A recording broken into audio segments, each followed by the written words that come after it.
So ఇప్పుడు 2017 Telangana excellence award ఏదైతే మీకు వచ్చిందో ఆ అవార్డు అంటే ఈ డిపార్ట్మెంట్లో మీరు చేసిన సేవలకు గాను వచ్చిందా, లేకపోతే ప్రీవియస్ సైబరాబాద్ కమిషనర్గా వచ్చిందా? అంటే అది ముఖ్యమంత్రి గారు పర్సనల్గా డిసైడ్ చేశారు కనుక హీ హాస్ బీన్ వాచింగ్ మీ.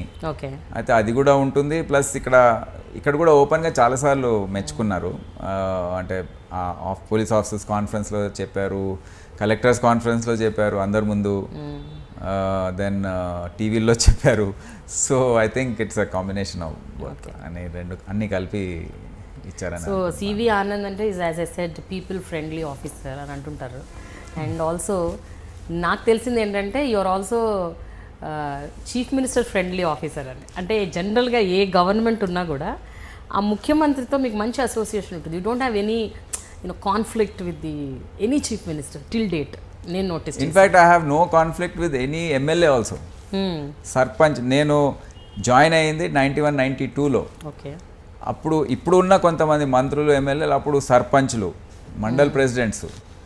మీరు చూడండి, నేను వరంగల్లో పనిచేసిన రోజులు 92-94 ఆ టైంలో ఉన్న ఎమ్మెల్యేస్ ఇప్పుడు నాకు చాలా మంచి మిత్రులు. అంటే అప్పుడు కొన్ని గొడవలు జరిగినా పేర్లు చెప్పదలుచుకోలేదు, కానీ ఎప్పుడు చూసినా చాలా ఆప్యాయంగా, అంటే somehow lot of friends I have in the political circles also. అందరూ ఓవర్ పీరియడ్ ఆఫ్ 27 years చాలా పరిచయాలు ఏర్పడతాయి కదా. ఇంతమంది ఇన్ని ఎలక్షన్స్ చూసాం ఫీల్డ్లో.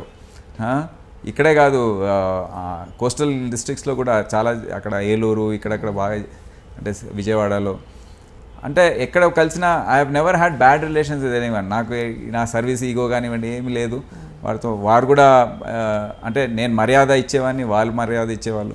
సో ఎక్కడ కూడా కాన్ఫ్లిక్ట్కి అవకాశం లేదు. నాకు ఒకటి పాసిబుల్ ఆనంద్ గారు, జనరల్గా నాకు అర్థమై, అంటే ఒక డిపార్ట్మెంట్ మీరు హెడ్ చేస్తున్నప్పుడు అక్కడ లోకల్గా ఉన్న ఎమ్మెల్యేస్తో కానీ సర్పంచులతో కానీ లేకపోతే ఎంపీలతో కానీ అక్కడ ఎనీ పొలిటికల్ లీడర్స్తో మీరు క్లోజ్గా ఉంటూ ఎన్ఫోర్స్ చేయాలంటే కొన్నిటిని కొంచెం కష్టం.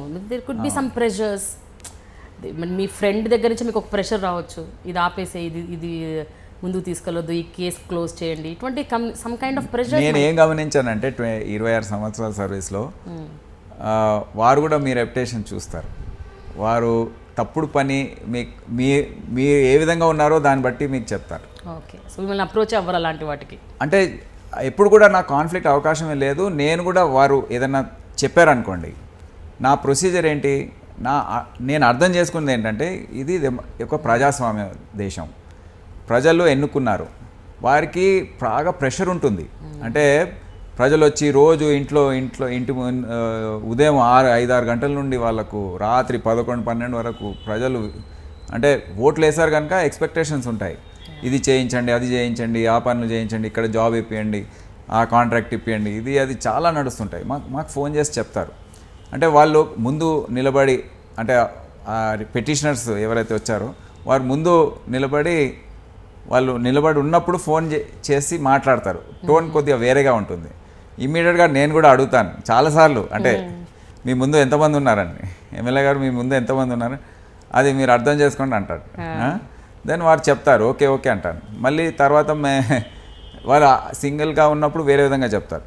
అంటే వారికి కూడా ప్రెషర్స్ ఉన్నాయి, ఇవి అర్థం చేసుకోవాలి మనం. దెన్ మనం ఎప్పుడు కూడా ఆన్ ద ఫేస్ నో, ఇది కాదు, కుదరదు అని చెప్పడం అనేది చాలామంది ఆఫీసర్స్ చేస్తుంటారు. That is foolish I feel. నేను I will get back to you అని చెప్పి వాళ్ళు వెరిఫై చేసుకొని కరెక్ట్ ఉంటే చేసేయడం, అంటే with in the law, it's a genuine representation, genuine grievance, అది ఇమీడియట్ చేసేసి మనం చెప్పకపోయినా తెలిసిపోతుంది అయిపోయిందని వారికి. అది చేసే పరిస్థితి లేదనుకోండి, it is against the rules, it is violating someone, it is hurting someone else, అది చెప్తే ఒక్కరు కూడా ఇప్పటివరకు నా తప్పుడు పని చేయమని చెప్పలేదు. ఇప్పుడు సరే అన్నారు, కానీ సరే మీ ఇష్టం, కరెక్ట్ మీరు అదే విధంగా చేయండి అని అన్నారు, కానీ ఎవరు కూడా లేదు ఇది చేయాలి మీరు తప్పనిసరి అని ఎవరు ఇప్పటివరకు 20 సంవత్సరాలు నాకు చెప్పలేదు. అయితే నాకు ఈ కాన్ఫ్లిక్ట్ ఎక్కడ వస్తుంది నాకు అర్థమే కాదు. అప్పుడప్పుడు చూస్తుంటాను. అంటే వారికి తగిన గౌరవం ఏదైతే ఉందో ప్రోటోకాల్ ఉంటుంది, ప్రోటోకాల్ ఎప్పుడు తప్పు చేయొద్దు.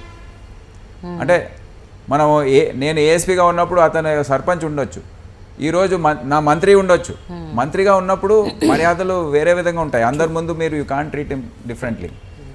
మన సొంత చుట్టాలు కొంతమంది మంత్రులు కావచ్చు, బట్ అందరి ముందు you have to behave. You can't say ఇది అది అని పర్సనల్గా పిలవలేము. You have to address him as sir అంటే ఆ విధంగా ప్రోటోకాల్స్ ఉంటాయి కొన్ని. మర్యాద అనేది కాపాడుకోవాలి. That we follow absolutely. So ఎక్కడ కూడా నాకు కాన్ఫ్లిక్ట్ అనిపించదు. ఇప్పుడు ఇక్కడ కూడా ఈ డిపార్ట్మెంట్లో చాలామంది అనుకుంటారు మా మంత్రి గారు అన్హ్యాపీగా ఉన్నారు. అట్లా ఏం లేదు. నేను రోజు 2-3 డేస్కి ఒకసారి మాట్లాడుతుంటాను, అన్ని సలహాలు తీసుకుంటే ఫైల్స్ వెళ్తుంటాయి వస్తుంటాయి. అండ్ హీస్ హ్యాపీ దట్ నేను మొత్తం బాధ్యత తీసుకొని నేనే రిఫార్మ్ చేస్తున్నాను, ఆయనకు బర్డన్ తగ్గిందని. ఆ విధంగా అంటే it's not as people think. మీరు చూస్తున్నారు ఐ డ్రీమ్ న్యూస్ని. మీరు చూస్తున్నది ఐ డ్రీమ్ న్యూస్. అంటే కళలని నిజం చేస్తూ ప్రజలకి నిజాలని కళల ద్వారా తీసుకొచ్చే ఐ డ్రీమ్కి మై బెస్ట్ విషెస్. మీరు చూస్తున్నది ఐ డ్రీమ్ న్యూస్. మీరు చూస్తున్నారు I dream channel. For more videos please subscribe I dream. మరిన్ని వీడియోల కోసం ఐ డ్రీమ్ని సబ్స్క్రైబ్ చేయండి. Please subscribe I dream. And I am very much satisfied with the way interview went on.